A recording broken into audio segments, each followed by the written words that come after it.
APJ Abdul Kalam. Welcome here, sir. Ladies and gentlemen, it's a great pleasure and privilege for me to welcome the inaugural keynote speaker of this morning.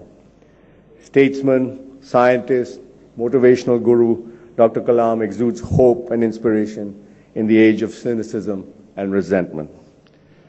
It is the second time I have the honor of inviting him to this stage. Dr. Kalam, as President of India, was the inaugural speaker at our second conclave in 2003. Sir, it's great that you're here with us 10 years later. While in office as the 11th President of India between 2002 and 2007, Dr. Kalam redeemed the highest office of the Republic by the sheer force of his personality and earned the title of People's President.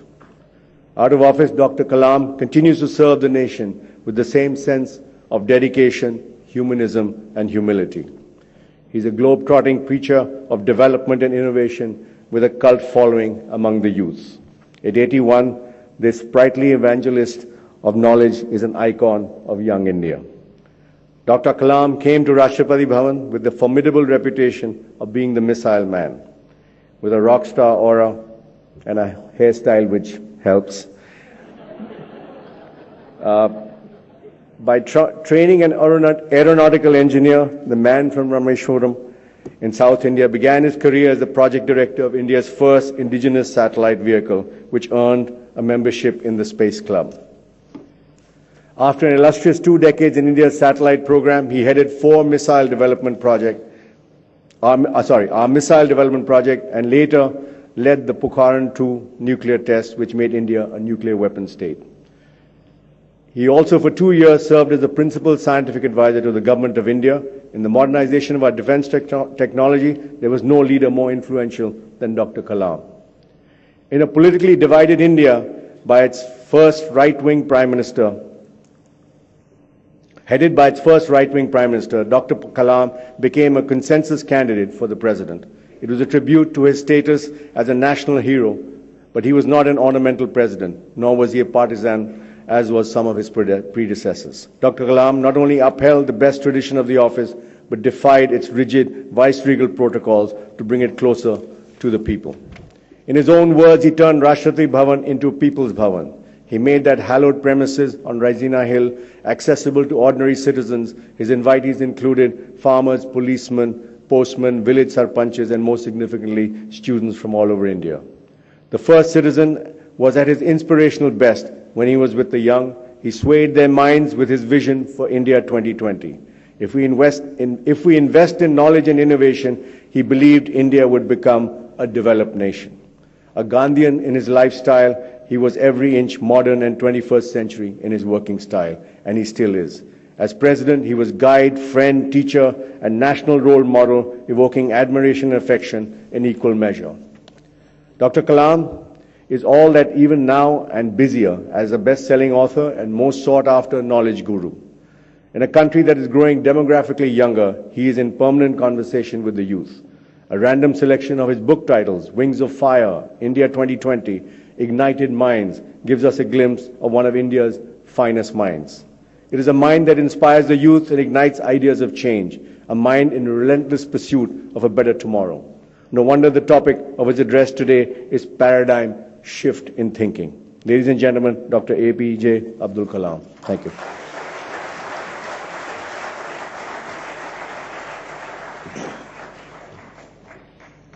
Thank you, Mr. Arun. Friends, good morning to all of you. And we are going to invent the democracy. I hope together we will invent.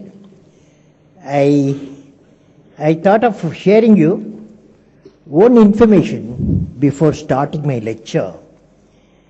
For different places. One is in Beijing. Another is in a place called near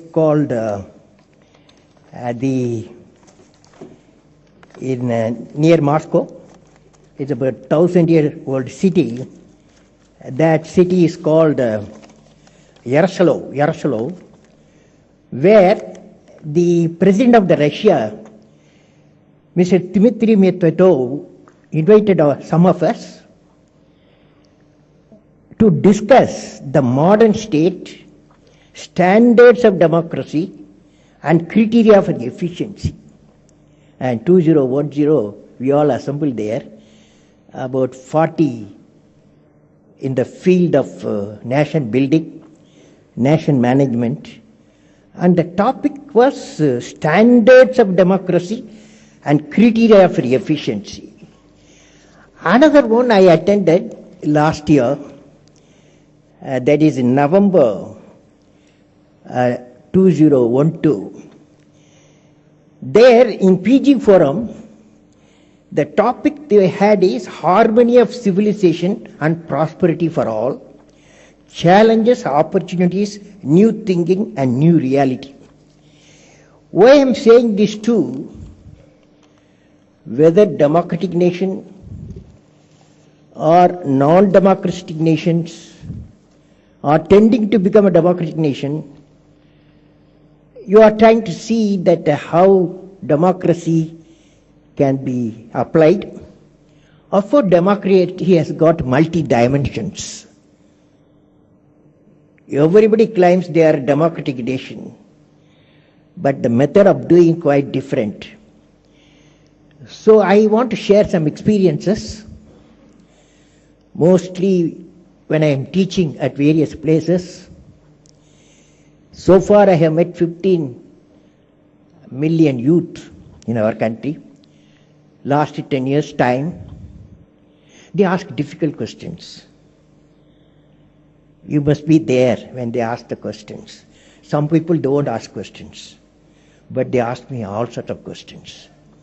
I am delighted to participate at the India Today Conclave 2013 on reinventing democracy, organized by India Today. My greetings to India Today speakers, delegates to all of you, participants, invitees and distinguished guests. During the evolution of humanity from antiquity, several transformational challenges have been brought out in many fields. One of the most important of them is democracy. I firmly believe that the fundamental principle of democracy is there to stay forever, with its aim of continuous empowerment of citizens for their betterment. As our father of the nation, Mahatma Gandhi, said, democracy, disciplined and enlightened, is the finest thing in the world. Gandhi said, democracy, disciplined and enlightened, is the finest thing in the world. So when we say reinventing democracy, the real thrust is the continuing effort to refine the process and the institutions of democracy and their networking to ensure the realization of the fundamental goals of democracy, of empowering the citizens. As the world around us is changing fast and the informations, our nation needs urgently a paradigm shift in thinking, and forum like India Today Conclave can be the launching platform for such a thought process shift. I appreciate the efforts of India Today in organizing today's conclave on the theme Reinventing Democracy. My favorite author is Professor Tony Judd. In his latest book, he says, the name of the book is Ill Fares the Land. Ill, I-double. Ill fares the land. The message starts with, Tony starts with, if you do not talk differently, we shall not think differently. That's the message of the book. If you do not talk differently, we shall not think differently. I am sure India Today Conclave 2013 will help all of us to think differently. Hence, the topic I am going to discuss with you is paradigm shift in thinking. Now, friends, I am going to talk to you one incident which took place in a college. Friends, when I see you all with the cheering faces, some of you very serious, I recall an incident in the year 2001 when I was teaching at Anna University, Chennai, a course on societal transformation using technology. Societal transformation using technology. I was invited, at that time, I was invited by the Presidency College of Chennai to interact with the students. When I reached the venue, Presidency College venue, I saw more than 1,500 students overflowing the hall. It was very tough to reach the dais. After I finished my lecture, Vision Elevate the Nation, the topic I selected, Vision Elevate the Nation, I received a number of questions from the students which I answered. When I was leaving the hall, suddenly a young student pushed himself from the crowd and thrust a crumpled paper in my hand. I put the paper in my pocket and read it in the car while I was returning to Anna University. My mind got elevated with the power of the message from T. Saravanan doing MPhil in Presidency College at that time. I would like to share the content of the letter with all of you since it is relevant to the subject we are going to discuss. The letter went like this. Dear sir, he is addressing to me, dear sir, the full power of a banyan tree is equal to the power in the seeds of the tree. In a way, he says, in a way, both of us, you and me, himself, the student, myself, you and me are the same, but we exhibit our talents in different forms. A few of the seeds become banyan trees, but many seeds die as saplings without ever becoming a tree. Due to certain circumstances and environment condition, many seeds even get damaged and become part of the soil as a manure, helping new seeds to become trees, the boy says. Saravanan then asked me in the letter, you have worked for the country and helped many scientists, engineers, knowledge workers. Can you tell me how you ensured their abilities were not wasted or their growth was not stunted prematurely like seeds that never become trees? In your service, what is the percentage of success you can claim? It's a fantastic question. I suitably answered Saravanan and added, it was my great job to see my team members excelling in knowledge and action compared to me. Since Saravanan wanted to know the percentage of success, I replied that it would have been minimum 60%, but the 60% emerged out of 100% work for the projects. The message I would like to give is, for all of you, the seeds of banyan tree are indeed something like a citizens of the nation. Democracy gives opportunity to every citizen to grow with capacity to perform. Democracy has to give capacity to perform. Every citizen indeed contributes to the success of the few. Let the success of the Indian nation be shared by all Indian citizens. Let every seed nurture. Nevertheless, seeds that become manure must not be treated lesser than the seed that become trees.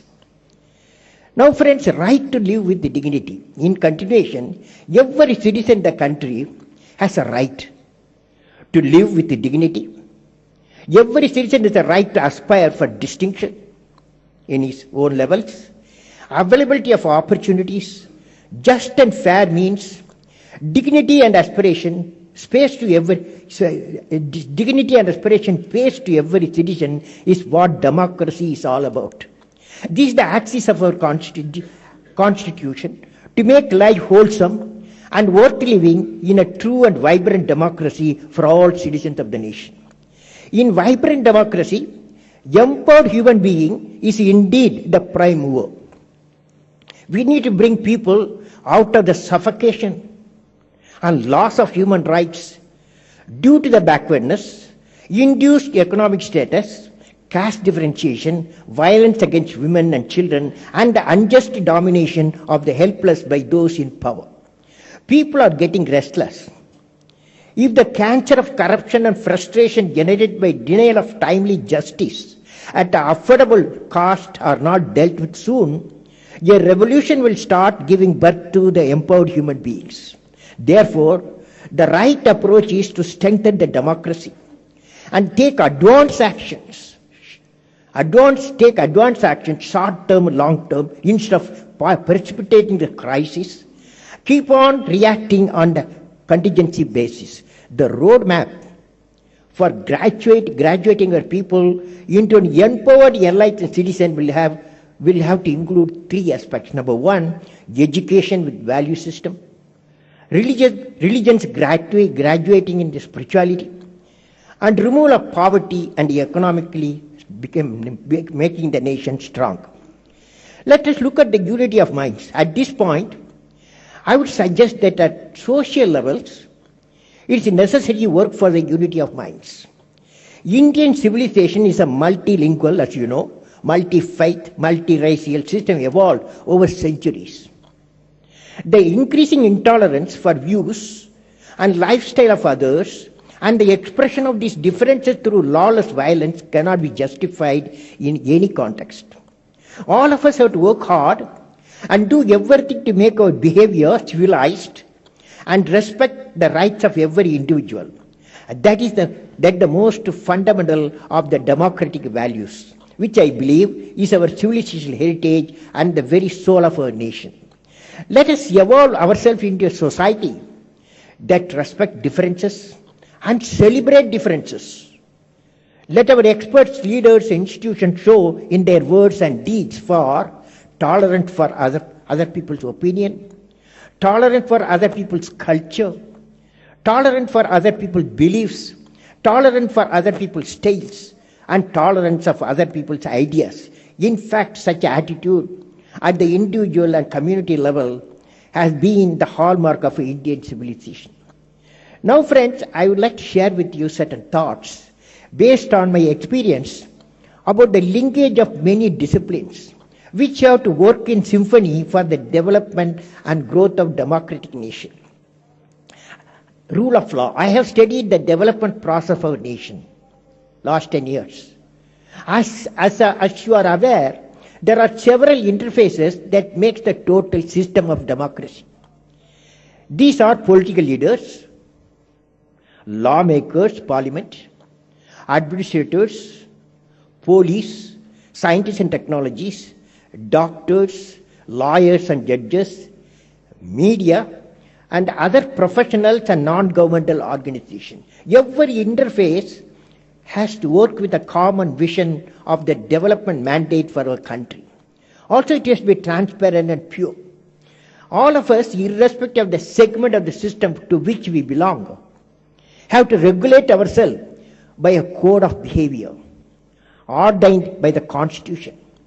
Freedom available to a segment seemingly unfettered by the mandate of the so-called majority is a formulating wholesome legalistic stipulation within the framework of the Constitution for common good, not for imprudent enactments aimed at transient appeasement of one another section of the people. Likewise, the virtue of discreetness must be cultivated among those who hold power. The pen having writ can certainly move on with telling effect, to say the least. Friends, I am voicing the thought as a concerned citizen. The promise of rule of law made in the Constitution of India has not been kept. Privileges cannot be used to make others to suffer, and certainly they are not meant to flaunted. Rights are meant to be exercised for achieving the right thing. They are not to be brandishized. Politeness and moderation are virtues of good public life. Self-restraint by each of the social organs coupled with respect for the others should become conditionally, consciously remembered and as followed with a sincerity and honesty. The earlier the realization comes to each of the pillars of democracy, namely the legislature, executive, judiciary, the better for all of us. This is indeed a prescription for a healthy and resurgent democracy system. Indian democracy has many challenges, which have to be seen as a great opportunities. The successful experiment done by us to improve the lot 1/6 of the world population will have lessons for the entire humanity. Let me talk to you the political system democracy. Democracy works on the foundation of people's dreams and aspirations, which have to form the manifesto of the political system. It is not democracy that has to be reinvented. What is to be reinvented is our political system with its responsibilities and its boundary conditions. When I see you all in front of me, dear friends, I would like to recall my 10 addresses in the parliament during my period of 5 years, and my address to the 15 state legislative assemblies on the mission for the development of the states in a time-bound manner. I gave an equation in the parliament. What I said in parliament, I said political system is equal to political politics plus developmental politics. Any parliamentarian or legislator has to go through these two political components. Political politics is to focus on election and getting elected with the declared agenda. Development politics is to focus on the development of the constituency as a part of the mission for developed state, thereby developed India. This requires vision, measurable mission targets, feedback on progress, even mid-course correction whenever necessary. I believe that a member, once to get elected, should spend only 30% of the time for political politics, and the remaining 70% time must be devoted to development politics, but reverse taking place. To illustrate the development politics, one political party will declare and work for the nation to be transformed into an economically developed nation within 10 years. Another party will say in 10 years' time not only nation will achieve economic development but also be transformed into economic power in the world. That means the goal of the parties will be same as far as development is concerned, and the vision of the country is the driving force of taking decision. Now normally in our country, the members work 70% of the time or more for political politics. In recent election, there are indications in our country, 5 states, there are indications in our country that citizens prefer and re-elect multiple times such of those leaders, chief ministers, who according to them bring in development results, fast development results. So it's a big message. So the message is democracy with the development politics, that is the economic development agenda, is indeed has to spring in the midst of the parliamentary democracy. Nation is bigger than the political system.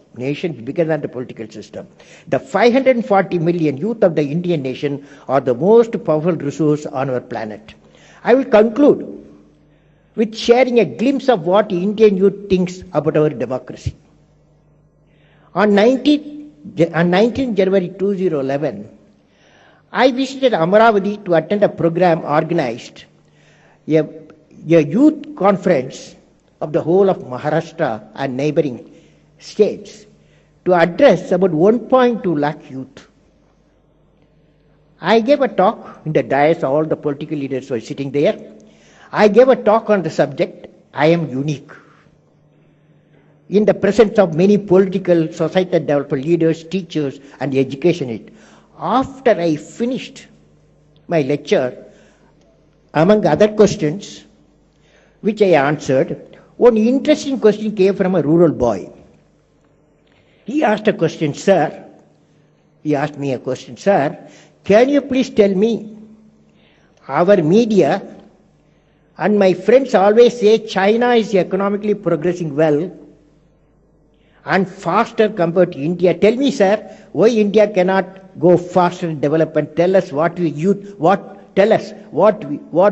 youth should do. It's a fantastic question you asked. Tell us. Youth is asking what I should do to make India go faster in the development. Now, what has happened there? There was a full ovation for this boy's question. 1 lakh people, they cheered that boy who asked the question with the message that the crowd of 1 lakh youth needed answer from me. They wanted answer from me. Okay. How do you answer? Do you have an answer? Do you have an answer, any one of you? Dear friends, do you have an answer for the boy's question? Of course you may have. But in Amaravati, I have to answer in front of all the young, energetic fellows. My friends and dais were looking for me for an answer, reflecting for a brief moment. I asked the boy, what is your name? His name was Vineet. He said, Vineet. I said, Vineet, you have powerful mind. Also love your nation. No doubt about it. My answer for you is, it is true that the economic progress between China and India is quite different. After both nations, India is following democracy based on the parliamentary system elected by the people. Democracy is accompanied by lift and drag, and we must keep flying. Lift and drag, that probably you will discuss about that. What is lift, what is drag? The associate delays have to be removed by the leadership quality. I said, the associate delays have to be removed by the leadership qualities. But I want to ask all the youth assembled there, I said, I want to ask all the youth assembled here, dear young friends, suppose I put a question, I give you two systems, one with full democracy with high pace of development, and the other, the political system like China, with one who you would like to choose. Which one you would like to choose? When I asked them, lift their hands, 99% of youth lifted their hands and said, we want democracy with a faster rate of growth. Here, the message is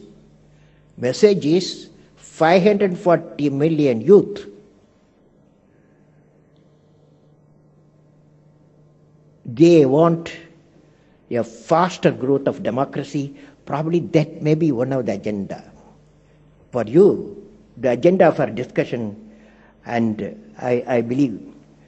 So, go up. Now, with this mind, I went to Beijing. Beijing Forum, I was asked a special address to give the international conference. Then I met a lot of political leaders, Chinese, academicians, and various fields. I was always wondering the fastness where from it comes. Fast? No? The boy asked, why one system very fast, another slow? Then I realized I met a number of Chinese youth and my political academic leaders. I came to know that all prospective political leaders for governance have to attend a course at China Executive Leadership Academy with multiple branches of Chinese political philosophy and the role of politician for the development of China for 1 year course. After that only the official political leaders graduate to assume political responsibility. This one message I want to give to this audience. The message here that the young mind is indeed turbulent and looking for the vision for the nation. Nothing can satisfy them except the vision for the nation. That means we need visionary leaders and fast accomplishment. It is very important to engage the young mind with an aspiring vision for thinking and action. The ignited minds of the youth of India are the most powerful resource on the earth, above the earth, and under the earth.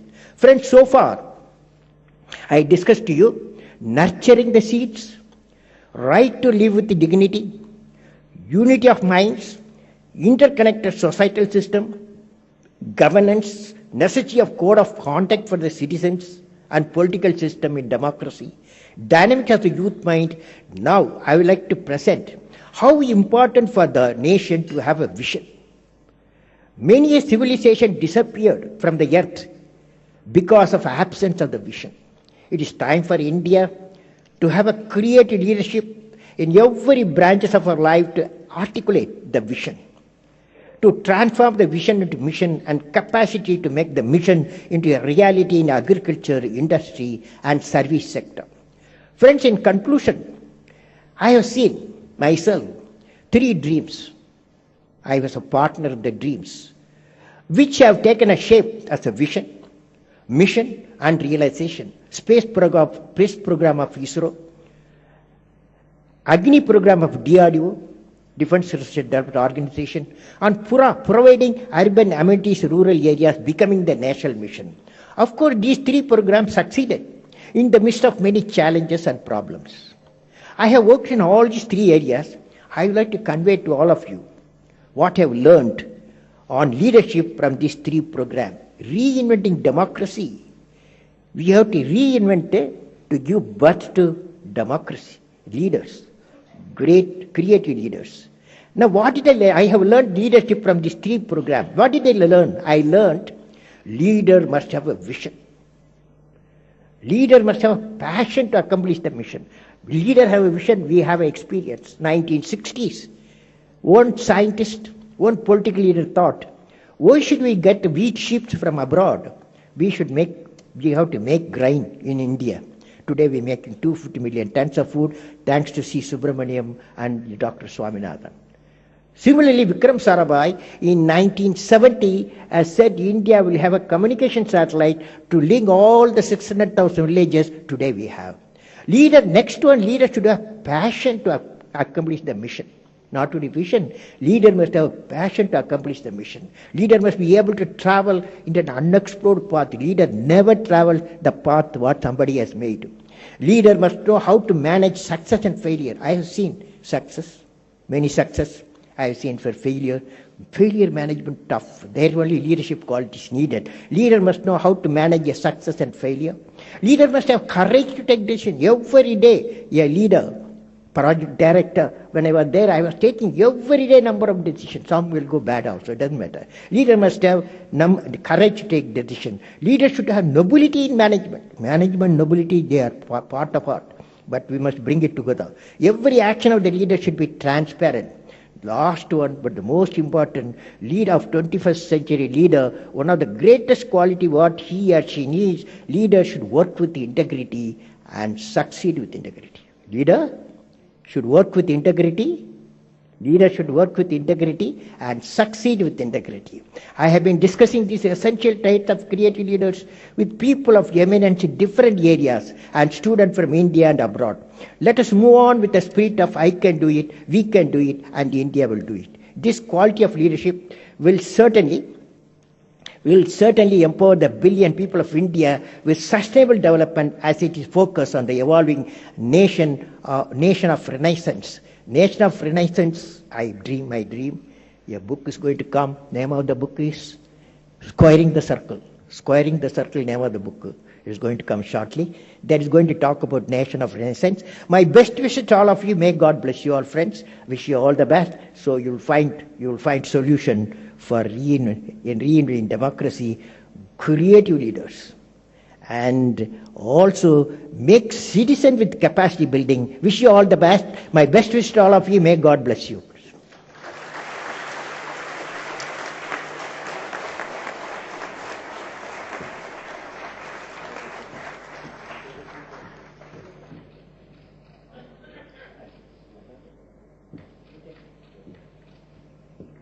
Friends, I can take some questions, few questions. Anyway. Useless. Thank you, sir, for a very thought-provoking talk. May I ask you the first question, sir? Sir, you've seen Indian politics at very close quarters. You've seen Indian politicians at very close quarters. You're a scientist. You believe in numbers. How would you rate Indian democracy on a scale of 1 to 10? Well, it's a good question. Good question. I personally believe, see, when I see from 1947 to 2013, we had a constitution. The constitution is a mover, is a dynamic step for keeping the democracy on. I felt, in spite of all the problems we had regularly, we had the election, electing the leaders. One trouble with us is, when you are electing the leaders, we have to elect leaders who can work with integrity and succeed with integrity. Okay, that we have to add that one. So answer to your question, I will put 5 out of 10. 5 out of 10. Okay. That's not very good. Well, pass mark.